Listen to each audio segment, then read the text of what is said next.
Ooh, there we go. Hey, everybody, let's party.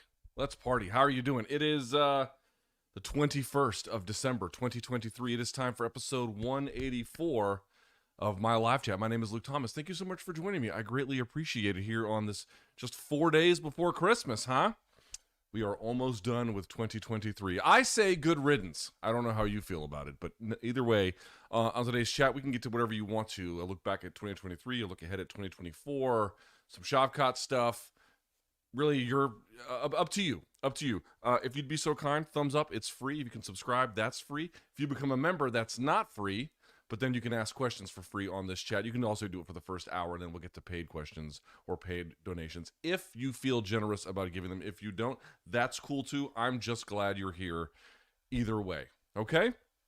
All right, so we'll go for an hour on the questions, and then we'll get to the other stuff at the end. So, yeah, without further ado, let's get this party started, shall we?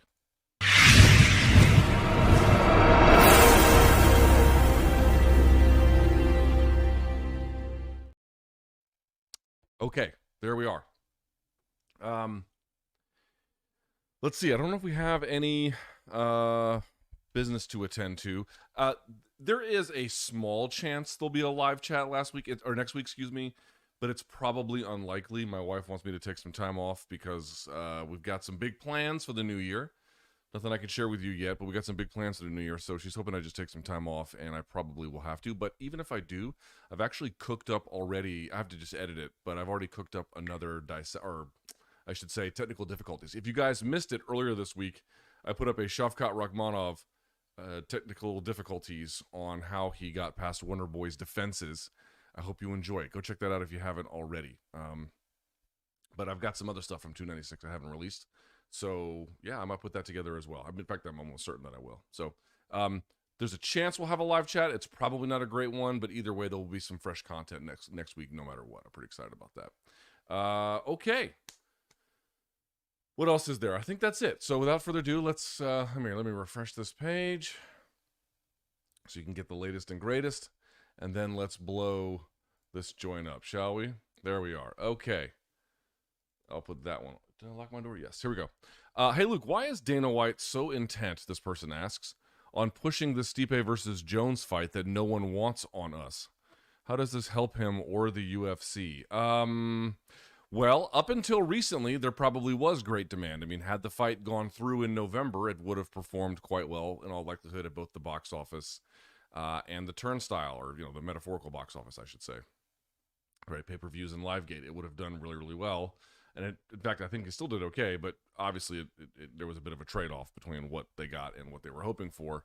So I think it's probably related to that to a degree. There's been a theory floated by some that UFC wants to do right by some of its aging guys so that, on their way out the door, we can't say that, hey, they're being fed to these younger fighters in the most obscene, obvious of ways.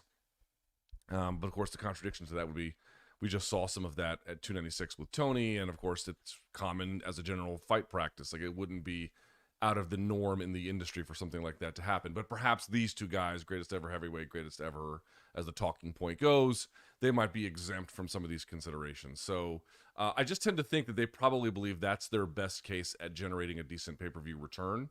And they know, I think the other problem is what they're kind of concerned about is they know both guys are likely to retire.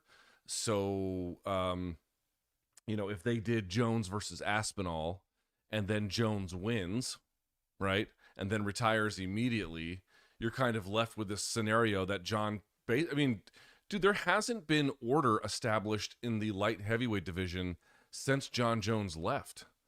I mean, it's kind of crazy to think about, but and of course there was rocky moments during his tenure. I get it. But I'm simply saying, like, look at the state of it. We're still, it's 2023. We don't even have a champion yet. Now we do. We have Pereira. But, like, there was this lull where, Ankalaev and Blachowicz jacked it all up. So, and by the way, like, as a decorated champion, Pereira's great. But, like, is he going to have a hold on that division for years to come? Probably not. Although he can win his next fight, whatever that is. And you get what I'm saying. Like, even with the sort of brief moments of stability, it's still been under this sort of tumultuous parity. And not that that would necessarily repeat itself at heavyweight, but I'm just pointing out it would be really bad. I mean, what they don't want. Someone was making a point to me on Twitter the other day. They were arguing like, would it really have benefited Whittaker all that much if he had fought GSP on his way out? And so let's assume a scenario where Whittaker fought GSP when GSP was on his way out of the division, and then at 185. So instead of the Michael Bisping fight, or after the Michael Bisping fight, I should say. And then Whittaker ends up unifying and then wins that contest. Does that meaningfully alter his trajectory in his career? Yeah, I don't see how it doesn't. That would be an enormous boost to him. That would be the best way to do it, is when there is this natural turnover from old to young, title is handed back, somebody is defeated. That's the best for that division. So you could have Aspinall versus Jones, and if Aspinall wins, then they've set themselves up in the most marvelous of ways. But the risk, of course, is the other way, where if in fact the person is going to retire, or you have a pretty strong indication and they win, it fucks the whole thing up. So they're probably just trying to avoid that scenario. But it's like, and I think on some level as a consumer, you can understand why the business might make a decision like that. But what I think could end up happening in 2024, and this will be like, of all the guys to watch at heavyweight, is it in 2024? Is it Stipe? Maybe. Is it John for that fight if it ends up going forward? Sure. But really, I think the two most interesting careers at heavyweight for 2024 has got to be Francis and Ngannou. What the hell is going to happen with him? Any number of different ways that could go, right? And then the other one is going to be Tom Aspinall. If Tom loses, then this conversation is really, and this point is of no value. But in the event that he still wins and goes on to win and continues to win, certainly will make the fight between Jones and Stipe harder and harder and harder to make, and the fan pressure will change, and perhaps it will change their decision-making calculus. But this is the two considerations that make the most sense to me. Are they probably think they can make good money on it, and they also don't want to fuck themselves in the event that John wins, or in the event that they didn't go to that, they went to Aspinall, and then he fucks the whole thing up. I think that's what they're kind of concerned about. Okay, this one has no likes, so I'm going to skip that one. Someone's asking, Luke, what advice would you give for a person to have a good 2024? I mean, that's like you're asking for like the most generic advice. Okay, you could go with generic advice in a few different directions. For generic advice, I will go with take good care of yourself physically, and the dividends downstream from that are pretty significant. They're pretty significant for the peace of mind it could bring, for the routine it could establish. Health is wealth in both peace of mind as well as in self-confidence. Take good care. Treat yourself like one of your favorite clients. Treat yourself like somebody who deserves to be treated that way. Eat the sort of things that make your life better. Engage in the kind of experiences physically that make your body stronger, that make your mind and spirit better, more well off, and more, quite literally, hormonally balanced. Like all of those things, the ways in which that can pay you back is pretty significant. That's why people who drink all the time, like, they feel like shit all the time, not just because they're obviously pounding alcohol, but the accumulative rot and rusting of who you end up becoming to accommodate this habit, again, has a number of physiological and psychological impacts downstream from just the nights of drinking themselves that corrode and mess everything up. Go the other direction. Make this a year where you prioritize feeling well by virtue of engaging in healthy activities. It sounds fucking lame, I suppose, but there's a lot of things you could do worse than that in 2024. Really turning this year into a priority year for your health and physical fitness. Hard to go wrong with that. Hard to go wrong. This one I'm not sure how to answer, but I can answer it this way. Lucas, Topuria setting himself up for a historic humble pie. The answer is yes, but I'll get to that in just a second. The way he is talking about Volk, saying it'll be the easiest fight of his career, one punch, taking photos with the belt, and putting undisputed champion in his bio. Yeah, that's it. I get that you have to be confident in this game, but this could backfire to levels of Cerrone versus Hernandez. Yeah, it could. It would be worse than that, too. That was just a main card fight on the first ESPN Plus card. That was the one in Brooklyn in 2019, whatever it was, or 2018, whatever it was, where they were headlined by, that was Henry Cejudo and TJ. The backfiring, I think, would be levels worse than that. If you guys haven't been paying attention, I'm sure most of you have seen this. Topuria has a picture, like his Instagram profile pictures, him with the belt, and he has world champion or UFC champion in his bio. And he did an interview. God, what is the gentleman's name? From Mexico, I forgot. But he, nice guy. He said to him that, it'll be a one punch kind of scenario. It'll be one of the easiest fights of my career. I mean, I'm optimistic about his chances, and even I don't think that is the likeliest scenario. But one of the funny things about when there's a handover generationally is sometimes it is pretty authoritative. It wasn't a one punch KO, but when the time GSP, granted it was also a rematch, but fought Hughes for the second time, it was kind of one way traffic. Or when this was not generationally, but this is when there was a handover when Ronda got her comeuppance against Holly Holm. That was Holly Holm's easiest UFC fight to that point. She had never had her Raquel Pennington fight, first one anyway, was much more difficult. So it sounds ludicrous because you're talking about someone in an exalted place who is given a lot of reverence for their skill with good reason. I don't deny that in any way. And also, I just want to be clear, I don't expect him to walk through Volk unless there is some kind of thing where Volk is still compromised from the head kick or whatever. Again, however likely or relevant that ends up being a scenario. So no, I don't really agree with that. But people often want to make, so-and-so so good, they could only lose in some kind of epic clash, or plus someone's cheating, or in other words, there has to be some kind of epic struggle for this to happen. But look at how Jose Aldo lost to Conor, 13 seconds, one shot. Yeah, again, I don't provide that as a baseline of what these things will be like. But in MMA, when there is a turnover in championship, a lot of times when folks do expect an epic struggle, it is often done much more cleanly than they otherwise would think. Nevertheless, taking pictures with it and changing your bio at a time, ballsy, definitely ballsy. Yeah, that's ballsy. What are you going to do? All right, here we go. Okay, this one, I'm taking some grief for this one, so I'm glad you asked. Who would you favor in a hypothetical Leon versus Shavkat matchup, and what are some of the things that you would look for in that fight? So I had said on Monday's MK that I think Shavkat is the next champion. Again, Bilal could win and really disrupt the apple cart, turn over the apple cart, but and be a disruptor in the space. But I sort of believe in the talent of Rakhmonov. And there are people who rightly know. I mean, it's not like people who are suggesting I picked a fraud or something. To varying degrees, everyone is pretty excited about Shavkat. Perhaps not as excited as I am, but nevertheless, no one looks at him as like, oh, this is some overrated creep. Nobody whose opinion you respect anyway. So it's not that, but that I said I think he's the next champion. There's a lot of folks who I do think are making pretty good arguments, but Leon's actually going to be a tougher matchup than you might imagine. He manages the distance well. This is not a guy who makes characteristic over the course of a fight. He doesn't make a ton of errors that he has to fight himself out of in general. He's very careful and considerate for the most part.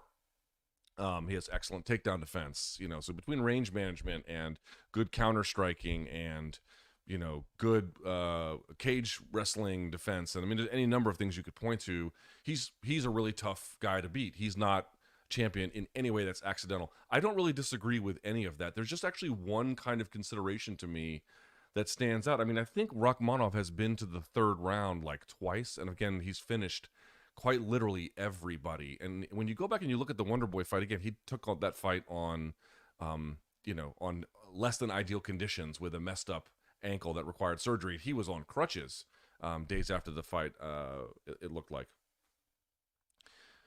The one consideration to me that just sort of stands out when I've now 2 or 3 breakdown videos on Rakhmonov's game, some of the ground and pound he would used to do. This one, you got some ground and pound, but this was mostly submission based work. When you see what he does and the level to which he doesn't go for, they often say position before submission, but one of the things you learn in grappling is that one of the best times to get a position or a threat or whatever you want next is to do it in transition. Waiting to get it once you get there is actually much more difficult. If you wait for the position to settle and okay, now I'm going to start my offense, it's really, really difficult. He takes that to the extreme.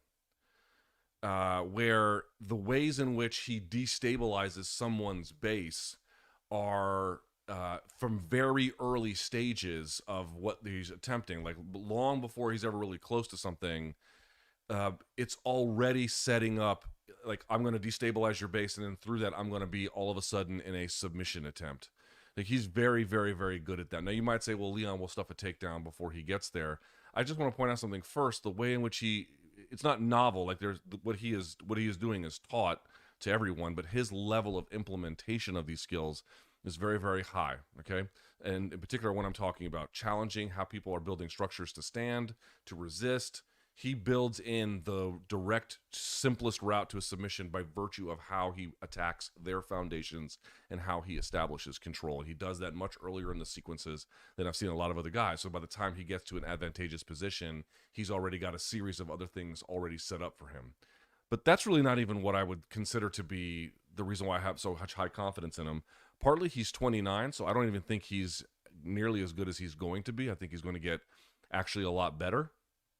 And more to the point, Leon, obviously the finish against Kamaru in the second fight is tremendous. No one would argue otherwise. But in general, I don't think it's fair to classify him as a dynamic and consistent finisher. That means, in a lot of likelihood, like in the Diaz fight where he got bombed on basically for 4.5 rounds until he ate a serious punch, he lets guys hang around. I have to tell you folks, part of my confidence is that if they fought today, I don't know if Rakhmonov would win. If they fought right this, obviously injury notwithstanding, but if they were fighting on Saturday, I don't know. Maybe Rakhmonov could win. I'd be a little bit more nervous about it. But with a little bit more time and this other consideration where if you're really going to give this guy 25 minutes to hang around, I just don't think you can do that with a guy like Rakhmonov. You can't play a perfect 25 against him. And again, once he gets moving downhill, he sets things up so early, and he has so many different tools to go to identify a line of attack and a sequence of attacks and then bring them to bear. And once he gets going, it's extremely hard to resist. I don't think you can play a defensive game like that for 25 minutes against a guy like that and expect to win. That's really where it comes down to. I think there's a level of improvement that does have to happen between now and whenever that fight ends up taking place. A little bit of things that have to get tweaked, but also Leon is a bad matchup for Shavkat in any number of ways related to, again, distance management, counter-striking, takedown defense, physical strength, and everything else. Like, there's a lot of ways in which he is a bad matchup for him that I fully recognize. But for a guy whose game is this potent around finishing, who sets up attacks and sequences so far in advance, who has a fantastic ability to bring them about, who does have a good chin, we saw it against Jeff Neal, I don't think you can let him hang around as long as Leon would and be like, oh, I'm just going to pitch a shutout against him. I don't think that's the guy to do that to. And so for that reason, I think Rakhmonov actually, in that particular way, like we ask who's a bad matchup for who. Well, in a lot of ways, it's what I said before. In a lot of ways, Leon's a bad matchup for Shavkat. But in that one fundamental respect, I think Shavkat's a bad matchup for Leon. That's a personal opinion. Your mileage may vary. But if I was fighting, if I had a guy who, not me, if I had a guy who I was, talking to and they were fighting Rakhmonov and like that person was not a dynamic finisher, I don't know exactly what advice you'd give for someone like that. You have to resist this dude's offense, and of course he's gonna strike back and hit him and everything else. But you'd have to resist this dude's willingness to set up, find, and establish attacks. And the way, and for a guy who is this adept at doing it for 25 minutes, good fucking luck, man. Good luck. Good luck. I don't like that bet. I wouldn't. That bet to me is not a good bet. People may disagree. That's fair. It's it's a round world. We all live in it. But yeah, there you go. All right, let's go to the next one here if we can. Yeah, some Colby questions. Did you see this? I wrote this on Twitter recently. Did you guys see Chael on Ariel's show? I didn't see the whole interview. I saw a clip. Jedi Goodman posted it. I just reacted to it. Chael makes an argument that to me is very believable that Chael practices this, right? Which is Chael was trying. So Ariel was basically asking him, did Colby go too far at the press conference, bringing up his dad, Leon's dad? And Chael said yes, that he did. But that he argued there shouldn't be some kind of hard and fast rule about what you can and cannot say, because then you're getting. His argument was, in the end of the day, they're just words, and words can't hurt you. And I do believe when Chael says that, he believes that, and I also think he practices that. Like, so to me, when he says that, I think that's a credible claim for Chael. I want to be very clear about that. I've known Chael a long time, and I'm telling you, I know that's true. I know that's true. Okay, so I don't think Chael is being a hypocrite in the sense of when he says this and he applies it to himself. All true, and there's probably a couple of exceptions here or there, but in general, dude, that is not the way MMA functions. It is very strange to me that people in MMA make the argument to people who are like, "Hey, did we cross the line? What's the right answer?" And by the way, like, what the right answer is for people doing what they're doing, I don't actually have a great answer for you either. Because people ask, "Oh, should there be a policy?" I'm not sure how you'd word that policy, to be honest. Even if you had one, it's not as clear as folks might imagine. But that's not even my central point. My point is only, dude, in MMA, and people would have criticisms of me this way too. So throw me in on the pile if you want to. Fine. But, dude, MMA is the most sensitive industry I've ever seen in my life. Like, it is not credible to say in MMA, like, hey, here in MMA, we don't think words can hurt you. Dude, words hurt people in MMA more than I've ever seen any other place. I've never seen a place, in fact, where words did more damage to other people than MMA. Like, the fighters will get bitter at you over things, sometimes over things you deserve, sometimes over things it's really hard to understand.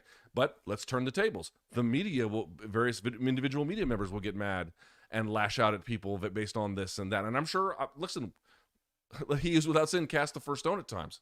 It can be a disorienting experience to be involved in some of these melees and situations. But, dude, promoters, they get mad at you like this over shit you say. And then I don't just mean get mad at you and do nothing except sulk, although some of them will do that, but then use their power to cause problems for you, for other fighters, for other managers, for media, and back and forth. Dude, the entire MMA industry's level of, like, this is why you can't ever have a discussion in MMA, because it's only about call-outs, insults, tears into someone, rips them apart. There is actually no dialogue, because in a world where words actually hurt people all the time, that's the only way in which you can interpret language. It's either all the way positive or you hate it, and then you hate the person and the people and the entity or the whatever saying it. Like, dude, that is how MMA fucking functions. It's the craziest thing in the world. You've never seen people who are more hurt by words than people in MMA.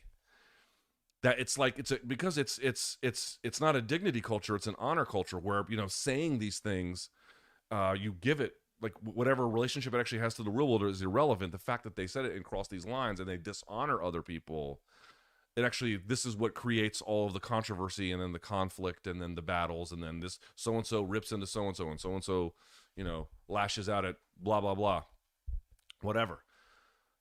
MMA is far and away the most sensitive industry I've ever seen. Boxing is pretty bad, but not nearly as bad. And, in various other practices, I didn't notice the same level of issue with this kind of thing. In MMA, it is part of the sports culture. So again, like, what you're supposed to do about it, I don't know. I just feel like it's just very strange for me that if the argument is going to be floated about, hey guys, we need to let people say what they're going to say, because in the end, words can't hurt you. It's like, guys, you don't even believe that. No one in this industry behaves in a way that indicates they believe that. They behave in a way that indicates they believe the exact opposite of that. So what you want to do about it, your guess is as good as mine, but we have to be at least honest with what's happening here. Certain kinds of words don't bother people, but the idea that, like, everyone is divorced from the language everyone else uses about them and around them is just totally false. It's totally false. That's not how MMA works at all. Take that for what it's worth. All right. Anyway, this is about Colby. Eventually, after Colby retires, does his career age well? Does he become a Bisping or Chael after all the shit he talked just like they did? and be loved by most of the MMA community, or does he become an irrelevant figure that nobody gives a fuck about? I gotta tell you, I'm skeptical he becomes the irrelevant figure nobody gives a fuck about. Now, it's possible. I'll say this: Colby's stock is down. It's down, at least inside MMA. I've never seen it quite like this, except maybe when he first started doing the filthy animals thing. But it's definitely down. Here's the thing: if Colby goes out, and this is unlikely, but if he goes out and has a dynamic performance in his next fight, in a fight that people perhaps want to see him lose, and that he performs really well and shines, do I think that they're going to continue to hold what 296 did to them against him? No, I actually don't. I feel like, dude, it's just not. How credible could the argument be that early in the week there was a lot of people defending Colby online, and I guess I know some people are saying, well, it's also what you say is also contingent upon how you perform, but I don't know, man. It's really kind of a basic test case. Either you like the shit he says or you don't. There's not really a lot of in between, as far as I'm concerned. And so for the folks that did, what ultimately made them turn on him, such that they have, is because he turned in a really, really bad performance where he really underperformed. But in the end, what that tells you about is it's not really about the stuff that he said pre-fight. It's about, or at least, maybe it didn't help, or didn't hurt it in the same degree you might imagine. But what it really hinges on is the performance itself. Well, then you can just reverse that or you can get a lot of that back at the bare minimum with a great performance. Now, you might also say, well, he's washed and that won't happen and blah, blah, blah. Okay, fine. Make that argument then. Like that's the argument you can make. No problem. But this idea that like the way that people feel about him now will be a permanent fixture, that is definitely one possibility, which again, it will really just depend on which fights he gets and how he performs in them. Because you go back to the Chael thing. Chael had a lot of memory. Chael had a lot of important wins too. Now, of course, Colby has had some decent wins along the way, but I feel like Chael, I mean, it's a matter of interpretation. I have to pull up Chael's resume to really give a better sense of things, because I don't really count. Let me pull up his Wikipedia here. Here we go. Okay, so if we skip the Bellator stuff, he had the Shogun win. Yeah, that's a big win. He beat Bisping. He beat Brian Stan. Dude, he beat some good fucking fighters, man. He beat Nate Marquardt. He beat Yushin Okami. He beat Dan Miller. And obviously, we had our own controversy over the interpretation of the Paulo Filho fight, but that's a good win. Ice Cold, Casey Uscola, Brian. Dude, these are some nice wins, man. Like, I don't think Colby's beaten guys quite like that. I mean, he beat RDA, but that was a different weight class down. I mean, Chael was a middleweight, and he went up and beat Shogun all the way back in 2013. Like, it's a pretty good win. That was the first fight on UFC on FS1, if I recall correctly. He hasn't really had some of those. At least nothing that really stands out in my mind as again, the RDA win was nice. It was an interim championship, but up a weight class. Even though I know he had a lot of fights at 205, I'm just saying, as a guy who started out that way at middleweight. And then Bisping won the championship late. And I think that people fell in love with his story when he won, and then of course rebounded also against Dan Henderson in that weird fight. I think it was in Manchester at like 4 a.m. their local time. But they had some heroics, I think, that extend beyond Colby. And Bisping was kind of hated, but Bisping wasn't like massively hated. He was never like a Josh Koscheck. I mean, after the spitting in the corner of Jorge Rivera, there were some people that kind of got bitter with him. But I don't know. I don't recall it quite the same way as it's currently in favor of Colby. It's gotten to a level that I'd not really thought was, I won't say possible, but that we'd be here this quickly, perhaps, is a better way to put it. So let's see how I think that there is, whether you like this fact or not, or this reality or this interpretation of reality, I think a strong performance wins him back a lot of people, such that he can pull one off against somebody that people want to care about and value. Ticket prices for UFC 300. I couldn't even imagine what the fuck that would be. That would be a hefty ticket price. Hefty. Okay. Here we are. All right. I'm going to sound like a broken record. Luke, how do you feel about modern MMA rules in general? And one, they made a few interesting adjustments. So do you think some rules in UFC would be great to change as well? Dude, the rules in the unified rules, I don't really like that much. I don't really, I mean, okay, they get the basic framework right, but in general, I don't really like them all that much. Every time there's okay, for folks who might be new to the channel, this might be new. Otherwise, you may have heard me mention this before. There have been any number of important benefits to the UFC going state by state in athletic commissions and getting sanctioned.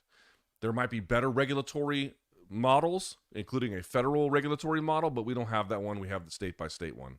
In the course of going state by state by state, they wanted to have, by design, something of a homogenous product that they could say, hey, we're not doing this in some kind of customized way each time we come out here.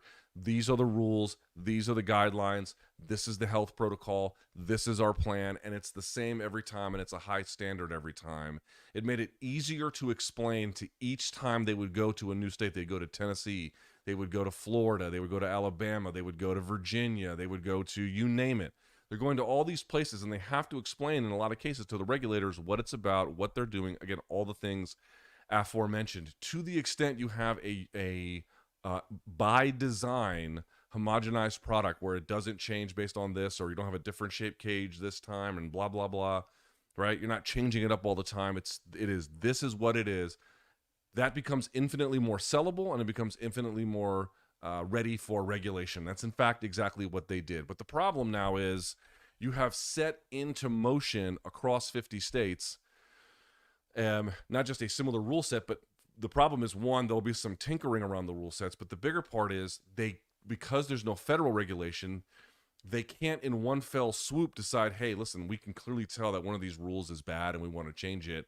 Boom, and now we can implement it. They would then have to go state by state by state by state, asking the government to change the rule. That's a lot of work. That's a lot of manpower. What if the rule ends up having a series of consequences or otherwise externalities that they didn't plan for? So the mechanism by which they got it sold made sense, but that process, what it set in motion, makes it very difficult for editing, but for what the individual athletic commission wants to do on its own, and they don't really want to rock the boat all that much in terms of changing the rules either.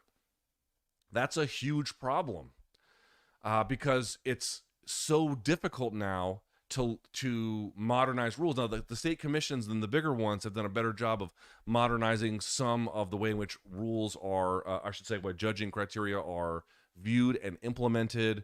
So there's been some progress, and of course, there's been some evaluation about hands on the ground versus not, and what it all means, and sorting some of those rules have been better.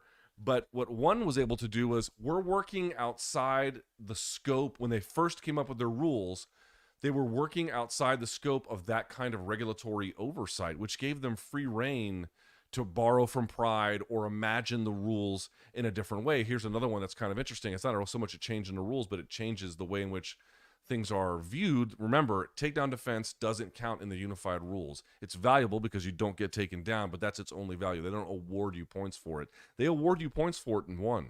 In one, it actually counts affirmatively for you. And so, but it's more than that. Knees to the head of a downed opponent. Excuse me. Right. In other forms of tinkering with the product, 4-ounce Muay Thai is another one. When they operate outside of these constraints, you get much more interesting variation. You get much more interesting experimentation.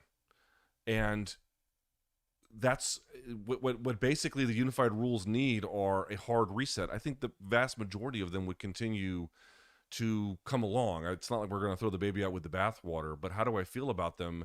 You just can't convince me in any way we have an optimal rule set when the UFC, and I understand what they were doing. Everyone understands, like they had survival on their mind, and eventually, of course, scaling the product. But at first, they had survival, and getting a clean, systematized way of doing things was really, really not just beneficial, but frankly, mission critical, right? Mission critical. But now it has ossified the process and made it so difficult Unlike the NFL, which is like, oh, how about this? Major League Baseball, and they have a way in which rules are implemented as well, but they have, which requires some level of approval and whatnot. But in general, they have much more latitude to institute change. Did you guys see they want to change the pitch clock from 20 seconds to 18 seconds when there's players on base? So they're just hurrying it up now. Like, this ability to change the product, tinker with it in that way, these other organizations that have basically monopoly exceptions and run as a wide league, it just gives them so much fucking latitude. The NFL is the same way. Hey, let's change the place from where kickoffs start, or what the touchback rule is, or whatever, any kind of thing that they want, how much it matters for this penalty when there's pass interference, blah blah blah. They can tinker with all this stuff. They can change the rules over the course of between seasons, and then they can start with a brand new set, so they can see what works. They can make adjustments. They can react to how the game is changing. MMA doesn't have any of those things. So I think they've done a great job in setting us up with a basic rule set to get us going. But if there is anything that we need a federal commission to, well, for many reasons, but in terms of rule modernization, we desperately need one. How about, is he taking time off to bulk up properly and make 205? Yeah. Possibly versus Khalil? Yeah, I mean, I would...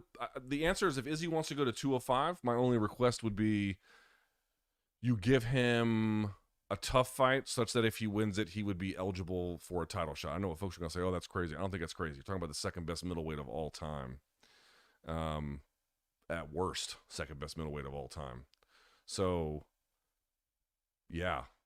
He'd have to win one. I wouldn't give an immediate title shot, but you'd have to win a good one, and then that would put you in contention. By the way, I'm not saying guaranteeing him a title shot. I'm saying put him in contention where it would make sense after the fact, right?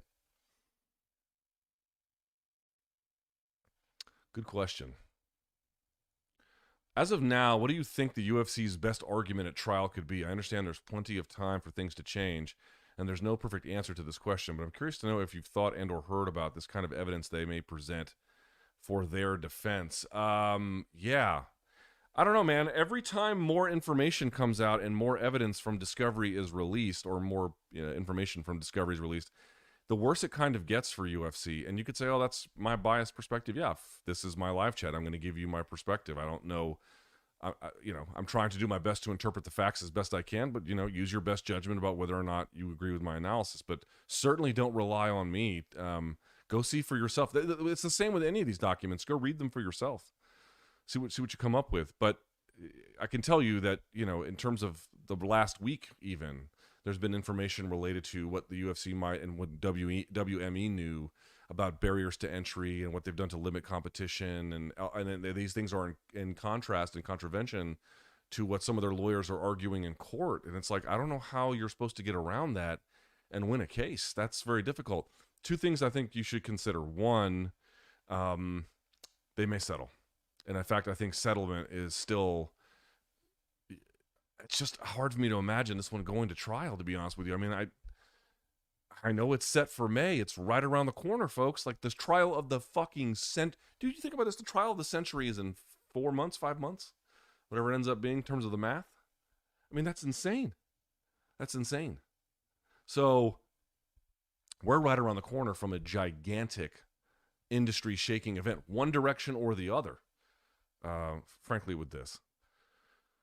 That's the first thing I'd say. I still think that settlement is... I can't... I mean, I just don't... It's... The stakes are so huge. UFC, I would imagine, just wouldn't want to risk a lot of this stuff. But the second thing I'd say is you should look at Professor Paul Gift, spelled just like it sounds. He is a professor out of Pepperdine, I believe, University. You might know him as MMA Analytics on Twitter. He has noted that one of the... So basically, a lot of this comes down to economics and how wage modeling goes, and whether or not the wage modeling should be something called wage level versus wage share. And it's basically two different ways of modeling how fighters are supposed to be paid based on both precedent and what makes sense for the industry, and what makes sense as a practice in other um, situated in a similar way other industries. And there is a belief that and this, in fact, Zuffa's lawyers have argued this explicitly, that the guy they got to do it is an economist who goes by the name of Hal Singer. And he used wage share over wage level, like what share these guys making versus sort of these objective levels. And again, it's much more complicated than what I'm making it out to be, but sort of a general idea in understanding it in the most basic sense possible, that his way of modeling, in fact, is incoherent and out of touch with the practices of the rest of the any other related field where this kind of modeling would be applicable. And they have been consistent about that. And in fact, some of Singer's work in a related other antitrust case was thrown out for similar concerns, or at least yeah, I think that's right. I think they were able to show in a I don't know how related that case is to this one, but at least some of his work, I think in a antitrust case around Google, was thrown out because the modeling was seen as unsupportable. So there is a case about whether or not, to what extent will that play a role, where like if the plaintiff, the fighters, if their entire case of what they're arguing from an economics modeling standpoint rests on a way to measure that doesn't make sense for the industry, doesn't hold up to scrutiny. This is what the UFC lawyers would argue.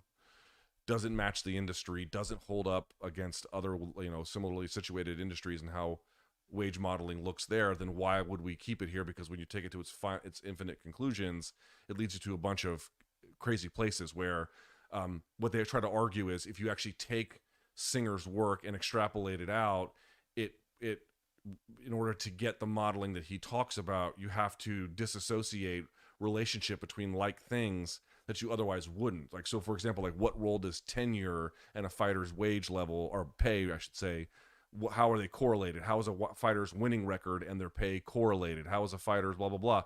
And what they argue is that Singer's modeling is so fucked up that it disassociates these things that we know for a fact actually are associated. But that's just, I mean, we're literally down. I mean, I'm being dead serious about this. We're literally down to arguing what economic modeling, and these are important questions, but this is how kind of esoteric it all ends up becoming. We're talking about very sort of minute battles about how, again, wage modeling would work, and it's done by the high level math of competing economic outlooks. It's like, I don't know what to say about something like that. It's like so beyond the scope of what even other academics would really understand about the situation. It's a very, very academic point. And what Paul Gift, the professor, has argued is that Judge Boulware, the judge in charge of the case, he's not a bad judge by any stretch, but he's not very familiar with some of these broader considerations, and that what could end up happening is the UFC would lose at trial, appeal, and then when you go to an appeal court, you typically have people who are much more experienced in dealing with perhaps some of these broader considerations about economic and wage modeling across industries and in antitrust practice. In other words, they are much more familiar with kind of how this stuff goes, and they would strike Singer's work all down. I don't have really a dog in the fight because this is so far beyond my pay grade. I don't really know how to judge this stuff and what will all matter. But I do know that settlement and trying to like if what is at the heart of the plaintiff's case is Hal Singer's economic modeling, and again, I don't know if it's good or bad, but if the defendants are right that his modeling was inappropriate for this case, it leads to absurd conclusions and should be thrown out. That would really fuck up the case that, or should be disregarded at a bare minimum, not thrown out, but disregarded. That would really hurt the plaintiff's case. That I mean, everything the entire economic picture underpinning it, in their view, is that this is all trash. There's nothing to this. Again, I don't have a background in econometrics or whatever to fully understand or make a judgment on the competing visions. Okay. I try to watch some old fights at the moment. What are for you the most must-watch fights that happen outside of the UFC? Dude, Pride is the answer. And what are the most underestimated and underappreciated fights in MMA overall? Some of the early Pat Curran wars in Bellator with Daniel Strauss and Pitbull. Those are some of the fun ones, dude. The first Eddie Alvarez and Michael Chandler fight. All right, because they only fought one time, but so right? No, yeah, no, both fights, both of those fights. Excuse me, what am I saying? They fought twice.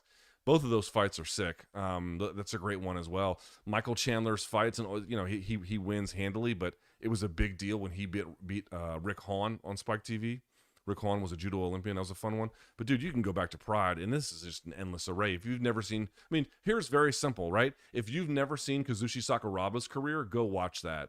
One of the most special talents, the way it was explained to me at the time when Sakuraba was at his peak, was that imagine if Hulk Hogan at his peak in pro wrestling could also fight at a high level in the UFC. Imagine how big that would have been. That's how big it was for Kazushi Sakuraba. He was a giant star in pro wrestling who had just so turned out could also fight his ass off, and then beating all the Gracies the way he did just blew him up to a level of legend that's hard to explain. Now, it was so sad for him in the end when he was held together with duct taped and, probably painkillers, but his entire career is fucking amazing. If you've never seen Rampage Jackson in Pride, you've just never seen Rampage Jackson. He had some good performances in the UFC, sure, absolutely, but dude, Pride Rampage is a completely different level. Kevin Randleman in Pride. If you've never seen Kevin Randleman, I don't know what you're doing. Wait on him. Dude, I used to love watching the career of Hidehiko Yoshida, 1992 gold medalist at the Barcelona Olympics in judo. He was an old guy by the time he got into Pride, but he would wear the gi, and it was funky how it would change the fights. I love shit like that. This is what I mean about being unrestricted by some of these regulatory oversights. The regulatory oversight that the UFC was trying to curry favor with, they're really, really important to make the product work. But dude, it makes rule innovation so difficult. Super, super, super difficult. So I just gave you a bunch. Dude, if you've never seen Crow Cop versus Crow Cop versus Fedor in Pride, this was like 90,000 people at that event, some kind of absurd record. And we didn't know who was going to win that one, and Crow Cop was on a tear before that. Incredible. If you've never seen Randy Couture's comeback against Tim Sylvia, that's maybe one of the best calls Bruce Buffer's ever had. He had that crowd, and it was Ohio, I believe. He had that crowd eating out of the palm of his hand. It was one of the most incredible fucking things I've ever heard. Dude, if you're unfamiliar with the career of Renato Sobral, you should go check him out. If you're unfamiliar with the career of Murillo Bustamante, former UFC middleweight champion, Murillo Bustamante was the fucking man. So go. The MMA history is, relative to boxing, it's not rich at all, but it's definitely got a lot of really cool moments that people no longer pay attention to, sadly.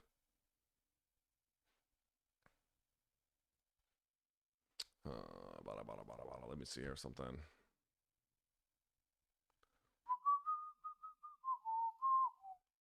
Dude, y'all know what I heard yesterday?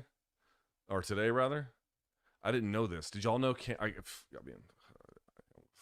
44-year-old white dad. Like, what the fuck do I know about anything? Cameron, Joel Santana, and T.I., I guess, were on a DJ Clue mixtape circa 2003. And they did a song called Crown Me. And it's to the Anvil of Crom, the soundtrack, basically the theme song to Conan the Barbarian. Let me tell you something, folks. That song bangs. Oh my God, that song bangs. That song is like William Hung. She bangs. She bangs. By the way, one of my favorite songs is here. I'll show it to you. If you've never heard it, you're gonna love it. I'm telling you. Hold on. Dun, dun, dun. Hold on. Check this out. Here. If you've never heard this song, DJ Clue, Fantastic Four. It's Cameron, Noriega, Big Pun, and Cannabis, back when Cannabis was actually still really good. That is one of my favorite songs from the 90s, Fantastic Four. Everybody kills it on that. Big Pun kills it big time, and Cannabis actually has, believe it or not, Cannabis has the best verse on the whole thing. It's fucking great. Anyway, I heard the song over the Anvil of Crom today, and I almost cried. It was so beautiful. Oh, I couldn't believe how fucking awesome that song is. I was like, yes, fucking sir, Dipset. I'm not even from Harlem, but I was super pumped to hear that song. All right, here we go. Luke, it was reported that after the Emmett Mitchell KO that Bryce was backstage and finally realized the earth was round. All right, no, seriously though, I was rewatching that sequence, and it seems that the reason that bomb from Josh Emmett landed so flush is that Bryce just could not see the curved trajectory of that shot. Yeah, he was moving into it too. Moving into it, didn't see it coming. And dude, Josh Emmett has like, I retweeted it yesterday. There was some kind of compilation. He one punch KO'd Ricardo Lamas. He one punch KO'd Michael Johnson. He one punch KO'd Bryce Mitchell, and he one punch KO'd somebody else. Dude, my man's got like 4 one punch KOs. Like, he will beat the bags off of you. Josh Emmett has, you know, my man's doing fission and fusion in here. You know what I mean? Just absolutely mind-numbing power the guy has. Frankly, like, I mean, in the literal sense of it, deadly power. Deadly. I mean, you saw Bryce was like, thanks to you for not like following up, dude. Like, people were like, oh, that's a weird thing to thank somebody for. It is a weird thing, but for the circumstances, given the circumstances, I'd be grateful as shit too, dude. You could have done. He was, dude, you guys saw we did the live chat. The level of twitching he did when they were trying to sort of gather him was frightening. It was frightening, man. I honestly, my heart went like it sank in real time the instant I saw that. Like, note to the wise, man, don't take short notice fights with Josh Emmett if you don't have to, especially if he's got a striking advantage. It could go real bad. It could go real bad. All right. Look, I was watching back some of Topuria's fights last night, and although his style is a treat to watch, I couldn't help but notice how boxing heavy it is. When the Volk fight got announced, my first thoughts were that it may be Volk's time to finally pass the baton at 145, but I feel that Ilia's boxing heavy stance will play into Volk's leg kicking game all night long if he doesn't adjust accordingly to Volk's style. Would love to get your thoughts on this. Yeah, so in general, I would say that's probably very true. It's really going to be incumbent upon Topuria to probably do a few things. I'd say, one, he is going to have to work on checking to some extent.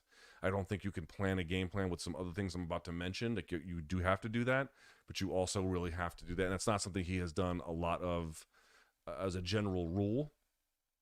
So yes, I do think that's a valid, totally fair concern. But to the extent that he can incorporate any kind of additional checking, that would help a little bit. I think the other part is too, and this does feed into his game. Again, it could feed positively, could feed negatively, but there are ways in which, depending on how he handles it, I just think you're going to have to put a ton of pressure on Volkanovski, right? So it is very easy to leg kick somebody.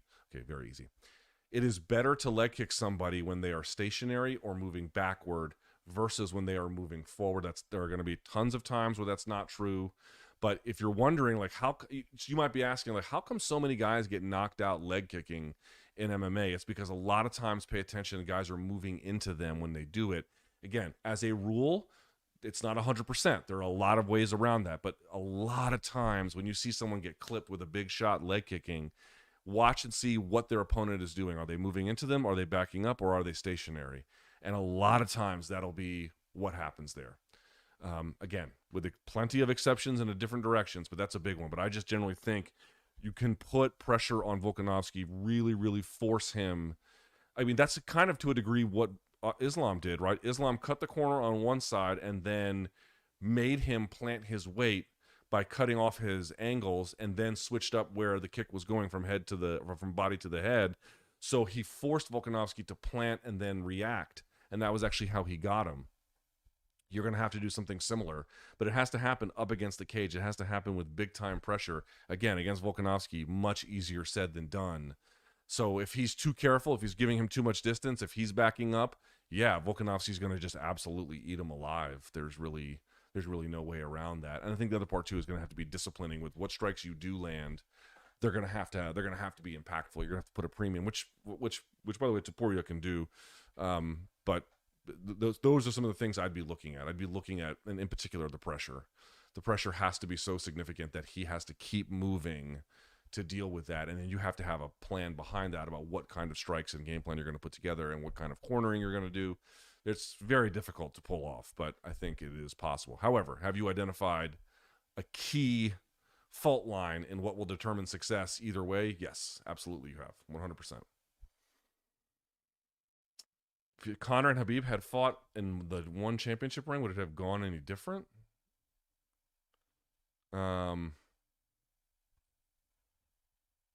I tend to think Khabib wins no matter what.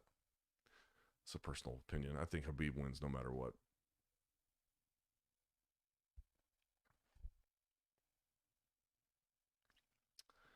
All right. This person's a member, so I'll answer it. I try to avoid this shit nowadays, but all right.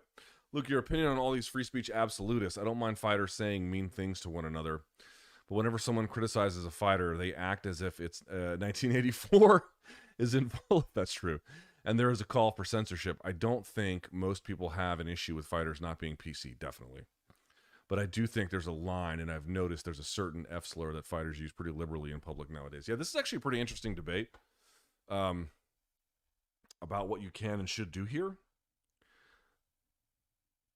I would just say the following. I understand people being like, what about the rules? Like, how do you craft a rule about like certain words can't be said and whatnot? Again, by the way, plenty of companies already do this in the real world. This is not something that's altogether unheard of. But in the fight world, you know, there is something that Dana White does say. I don't think it absolves him in this case, but there is something that he says that I think should be taken seriously, which is, he's like, it's the fight world. Guys are going to say mean things to each other. At a basic level, he's right.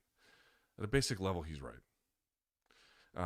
Like, you just can't go in there and expect guys to say that kind of a thing, or I should say, to be like very, you know, it's not the United States Senate where people are apparently banging each other in chambers, but you get the idea what I'm talking about. Like, you know, the idea between the House and the Senate is that the House is the place for sort of lively, angry debate, and the Senate is the one that's the august body of, you know, manners and gentlemanly debate, and would the good kind sir from Georgia please consider, like, all these kinds of things. It's not that. It's the opposite of that, and I think you have to accept that on a basic level, right? So when people call each other bitches, when people, you know, say that they're going to, you know, harm them in the worst ways imaginable and whatever else, like any number of things that they have said, I think, you know, the vast majority of it you just have to kind of live with. The question is, like, what do you do about some of the forms of speech that rub some people the wrong way or otherwise are seen as more than just impolite, but potentially, you know, more than that. There's no way to have this conversation without people taking it in a culture war kind of way. So I understand that any answer I give, someone in bad faith is going to take it and twist it into something that is probably not even what I'm advocating. So I'm going to try and explain this in the most basic way that I can. You just have to decide at a basic level what kind of sport you want. It's really as simple as it gets, because we don't know what the long-term consequences will be of this completely unrestrained model that the UFC now employs, where they don't really discourage. I know Dana White says we don't like it when guys fight, but that just doesn't seem very in the crowd. I mean, but that doesn't seem very credible. I think most of you would agree with that. They don't seem all that bothered when they're showing it, and it's a big part of what's going to be sold as the 297 main event pay-per-view. I don't really buy that. I don't think most people buy that. And again, like, there could be an argument that this kind of stuff on some level is good for the brand without having other consequences. But what I mean when I say you have to decide what kind of sport you want, you have to decide who you want to invite in. You know, who gets to be a part of this. And I'm going to guess that there are a number of people who are very much okay with not necessarily casting as wide of a net as they could. And again, right, the un-PC nature of the sport automatically is going to sort some people out. And I think that is totally normal and to be expected, and fighting's not for everybody, even if you didn't have like a gross-ass culture around it. Fine, that's the reality. But when I say you have to figure out what kind of sport you want, you have to decide, do you want a sport that is attractive for younger people, teens? Do you want a sport that is attractive for families? Do you want a sport that is attractive for a vaster array of sponsors who have much more money? Blah, blah, blah. Like, it goes any number of different ways. Do you want the sport to have access to these communities? Do you want it to grow in that way? If you do, then expecting a modicum of basic norms being upheld is what you should expect. On the other hand, if you want this unrestrained sport where it delves into the deepest gutters of human entertainment, you're going to attract a certain kind of audience. You're going to exclude a big portion of, or whatever. You're going to exclude a different portion of the audience. You're going to welcome in a series of folks and exclude another ones, and not just fans, but all the different pieces around it over the course of time. You have to just kind of decide what kind of sport you want. And I know people want to make it about a moral argument, and I'm not unsympathetic to those claims. Like, hey, it's it's unethical to engage in certain forms of this behavior. You may not agree with that. I tend to. But I'm just trying to be as convincing to you as possible. I think it is absolutely fucking stupid as shit to not put any basic guardrails on on professional behavior from independent contractors you've hired for a product you're selling to the public. It simply is not true that you have to engage in this most debased form of whatever you've been seeing recently in order to maximize your product. It's simply not true. And in fact, I believe it's counterproductive. The amount of folks that reach out to me, I've told you guys this before on a weekly basis, dude, I had a person who works in television on sports reach out to me and say that they have been recently disgusted from UFC, and they were like, is this new, blah, blah, blah, blah, blah. You have to ask yourself if that's the kind of thing that you want to do. I don't want to do that. I don't think that that's all that interesting. I don't think you get a better sport that way. I don't think you get better professionals that way. I don't think you get better fights that way. I don't think you get a better community. I don't think you get better sponsors. I don't think you get better anything out of that, quite frankly.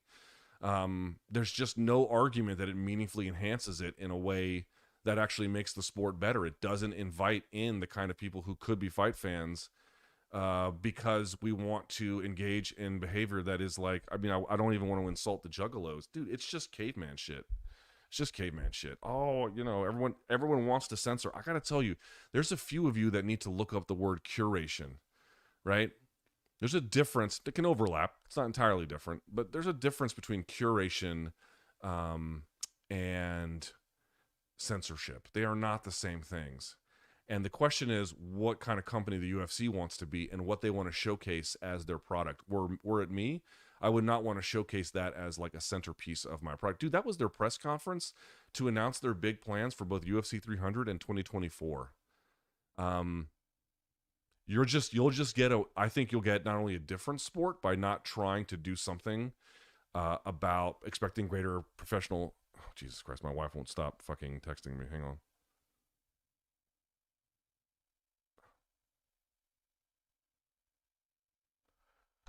I think we're poorer for what they are allowing. It simply is not necessary. It simply is not beneficial. It's simply ugly. It is intense. It is horribly divisive. This is like when we talk about things like the value of speech, you have to be asked like what you'd be willing to give up for it. You know what I mean? And it's sort of like a thought experiment, like people who are protesting on behalf of the rights of aggrieved populations, right? Let's pick Palestinians currently being slaughtered in Gaza. People are willing to go to jail in other countries and speaking out in terms of their forms of protest. Like they're willing to actually risk that kind of thing. Dude, are we actually going to say we're on the cross because we can't stop shitting on gay people at these things? I mean, it just sounds like the fucking dumbest argument to try and uphold speech standards. Like, should these guys be fined and thrown out of the organization? No, I don't think that they should. I don't know that, it seems inherently heavy-handed, or at a bare minimum, there are more productive ways in which we could all work together, I think is the way I would put it. But I've seen the sport not do this and thrive like a motherfucker. I've seen it. And of course, here I am cursing. Like, there are levels to this. But it just seems so backwards to invite in performative cruelty and, I've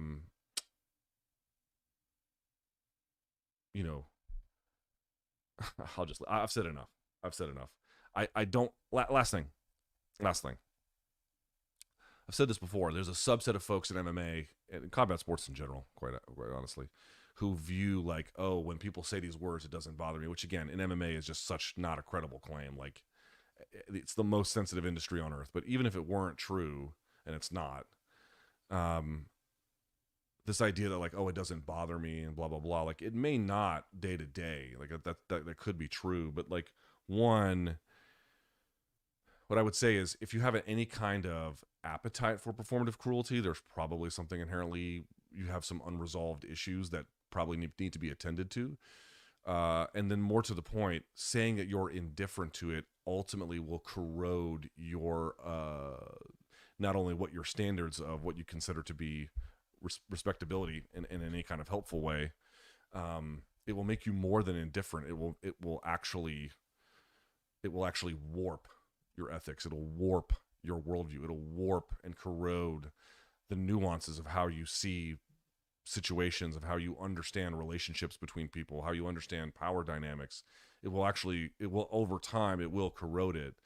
Like, people keep viewing these things as like, that's a strength. How is it a strength to be warped by insouciance? You are inherently letting yourself be convinced by your unwillingness to grapple with its complications. That's all it is. You are letting yourself, you have kicked the moral and intellectual can down the road in an effort to be like, as an effort to be like, I don't need to deal with this. And so over time, it begins to just like waves on the shore, just begins to crash into you and slowly begin to erode at your decision making and your calculus and your worldview. This is not strength. This is an inability to grapple with, frankly, moral demands and the way in which we have to grapple with how we are to treat one another. I know some folks think these questions are ludicrous and they think that these considerations don't matter and that all of this is just a roundabout way of saying they want censorship. I don't know what to tell these people. They are not easy to convince, in part because they're not really, I think,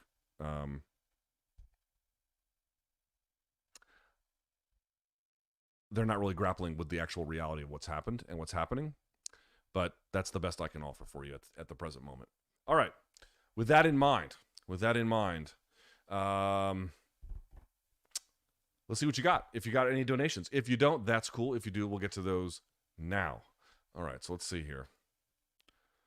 I don't think Super Dave Fairtex is a new member, but if it says that, I appreciate it. Air Bud. Rumor is Pereira has been offered to fight Aspinall to defend the interim title at 300. How do you like his chances? I don't. Yeah, I don't. I think that's a bad fight for him. He could win it, right? He's tough as shit. He's got a big frame, but no.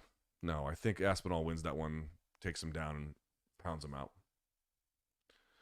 Spurred your love for Real Madrid. Soccer in general was a growing interest of mine, and then there's a trip to Spain that kind of set it all in motion. Spain's one of the greatest countries in the world, man. It's a special place. Dude, I'm still getting these people just won't stop.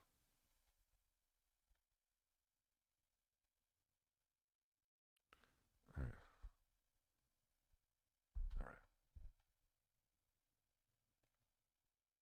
What's a fair and accurate analysis of Wilder's boxing skills, and how great is he?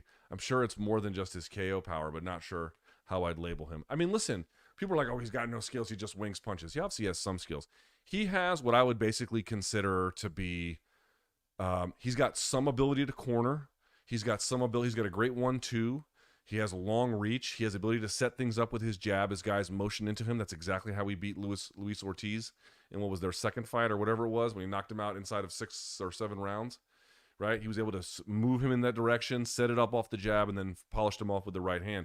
But what you really have to remember is that, like, while he does have some tools, he does have a few skills, they are fairly basic relative to many of his peers. This is the reality. Even someone who has some of the technical limitations of a guy like Wilder, he's going to make contact with you if he throws enough punches, and he typically does.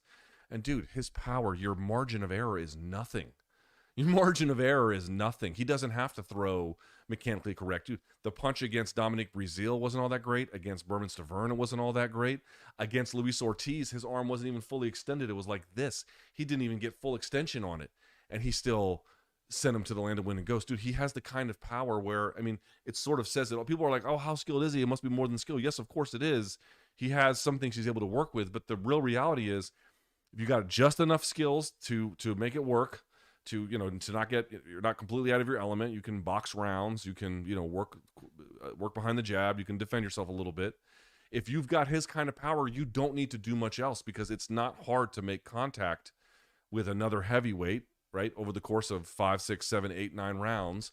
And when you have his kind of power where you don't need anything even approximating a direct hit and they crumble, dude, like, it's just crazy what he can do. He just has a level of power that's so beyond what I think Francis is obviously the closest thing in MMA, but like even that, I don't know if it's, again, there's a big question of like who's the most dominant puncher, but in boxing, in heavyweight, it's just a level of power that is, I've said it before, maybe unforgiving isn't the right word. It's incredibly unforgiving.